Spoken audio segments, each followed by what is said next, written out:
Welcome to tonight's Saturday Night Special, where I talk to you about guilt, regret, and shame. I'm Wade Galt. I challenge you to invest in yourself, invest in others, develop your influence, and impact the world by using your time, your talent, and your treasures to live out your calling. Having the ability to live to work instead of working to live is key, and one way to be inspired. To do that, listen to this. The Inspired Stewardship Podcast with my friend, Scott Mader.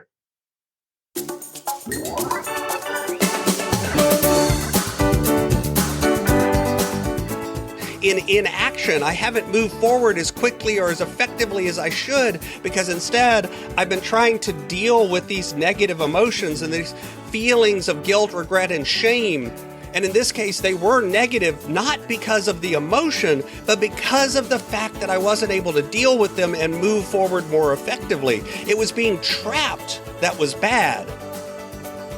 Welcome and thank you for joining us on the Inspired Stewardship Podcast. If you truly desire to become the person who God wants you to be, then you must learn to use your time, your talent, and your treasures for your true calling. In the Inspired Stewardship Podcast, you will learn to invest in yourself, invest in others, and develop your influence so that you can impact the world. In tonight's Saturday Night Special, I talk with you about the difference between guilt, regret, and shame. I also talk about how these emotions in all of these cases can be both good or bad and real and not real, and how you can effectively move forward when you're dealing with these kinds of emotions. One area that a lot of folks need some help with is around the area of productivity. Getting not just more things done, but actually getting the right things done can be really, really tough. I've got a course called Productivity for Your Passion that's designed to help you do this and then to hold you accountable and walk with you so that you can tailor productivity not just to be getting more done, but actually getting the right things done. What's more, we take the approach of looking at your personality and how you actually look at things in the world and tailor the productivity system to your personality. Because the truth is, a lot of the systems that are out there are written really well for somebody with a particular personality type. But if you have a different approach to things, they just don't work. But there's tools and techniques and approaches that you can take that will work for anyone. And we help you do that in Productivity for Your Passion. Check it out over at inspiredstewardship.com/launch. Guilt, shame, and regret.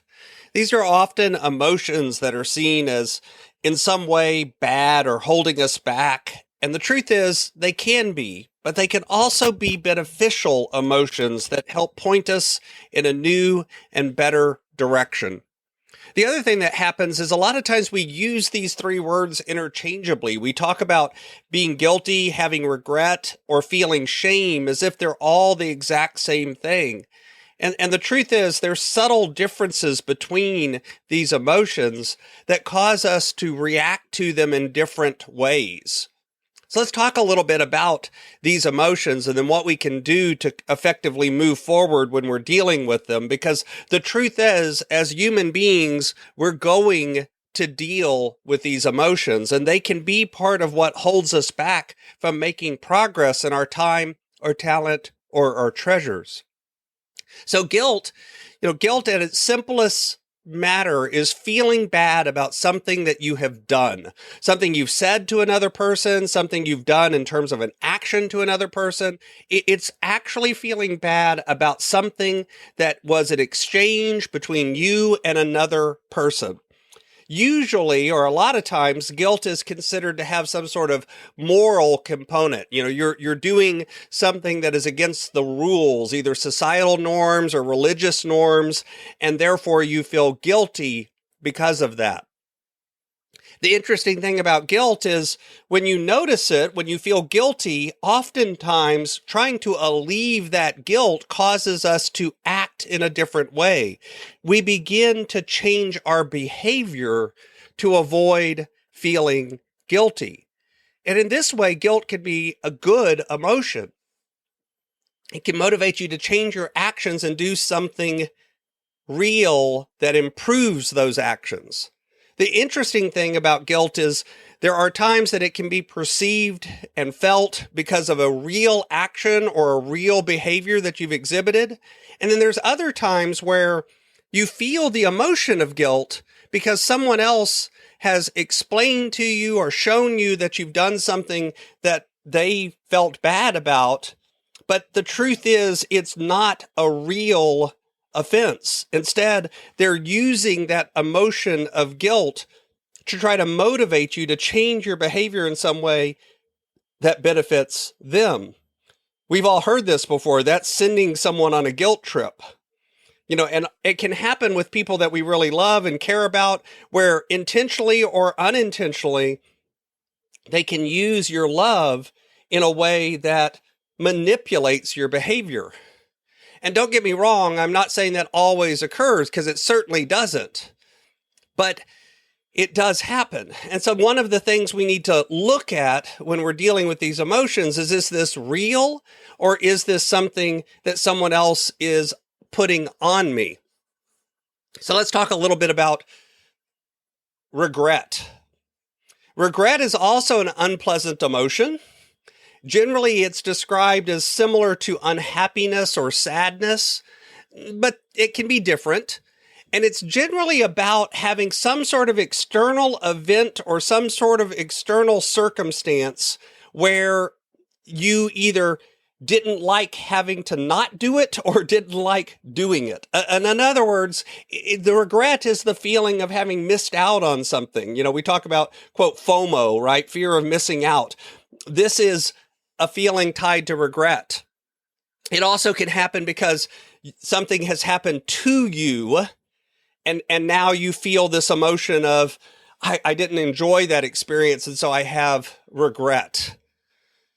It's similar to complaining or lamenting. So, to take these two for a minute, if you needed to do something for your child's birthday and you failed to do it, then that would be a feeling of guilt. If you needed to do something for your child's birthday, and because your car broke down, you were unable to do it, you would feel regret. So you can regret a bad stroke of luck, a disappointing turn of events, something that goes wrong. But it can arise from something that you've done, which is similar to guilt, but it isn't really about feeling some sort of emotional response or moral response to something that you were supposed to get done or do. It's more about just sort of the external coming to you in most cases. It doesn't have anything to do with whether the action was right or wrong. Instead, it's more about, was it good or bad? And again, this can be a real emotion where it happens because you truly have felt bad about some event that has occurred, but you can also have perceived regret where other people put it upon you and say, aren't you sad about X, Y, or Z? In this comparison culture where we live, oftentimes scrolling through social media can create feelings of regret that aren't really real. You're not actually sad because of something that you missed out on, but because other people are experiencing it, you begin to perceive this feeling of regret. And then, of course, there's shame.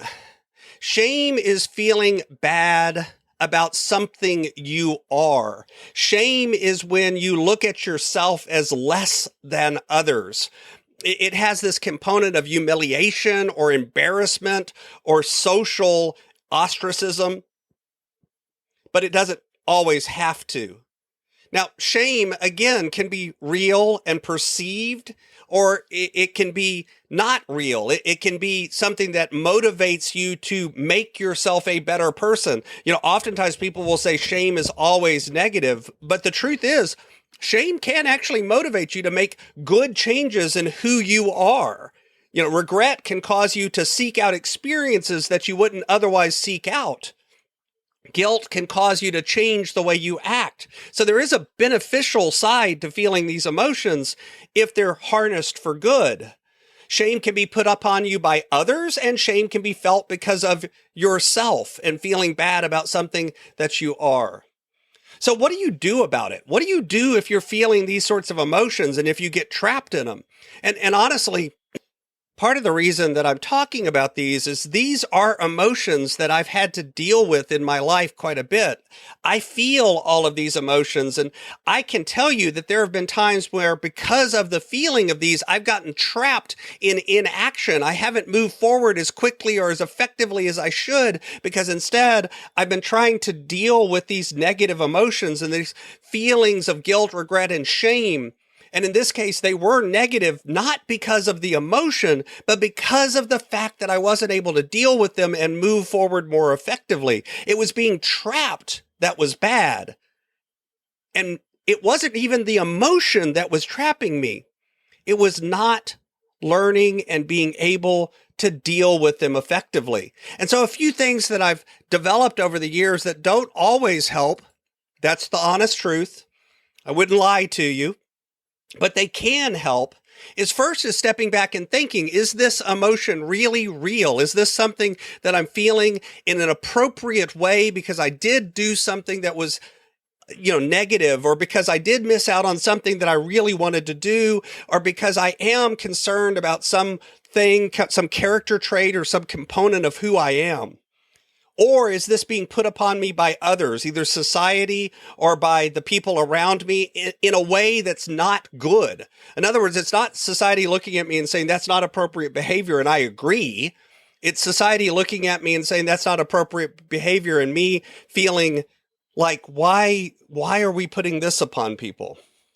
And we do that a lot in our society. Evaluate the purpose behind the emotion. Think, is this emotion actually pointing something out to me that is an opportunity for change or growth? And then figure out what is the change or growth that needs to happen, and then begin to make the changes. And by the way, that includes, if you have harmed another person, that includes apologize if needed. Tell them that you're sorry and mean it. And then be sincere and make the real effort to change, and begin to accept it and move on, but begin to take action. And then the last is the recognition that none of us are perfect. You are not perfect. You will never be perfect. But if you are making progress, then you should forgive yourself and move on. Thanks for listening.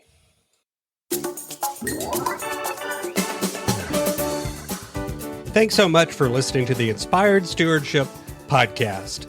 As a subscriber and listener, we challenge you to not just sit back and passively listen, but act on what you've heard and find a way to live your calling. If you enjoyed this episode, please do us a favor. Go over to inspiredstewardship.com/iTunes rate, all one word, iTunes rate. It'll take you through how to leave a rating and review, and how to make sure you're subscribed to the podcast so that you can get every episode as it comes out in your feed. Until next time, invest your time, your talent, and your treasures. Develop your influence and impact the world.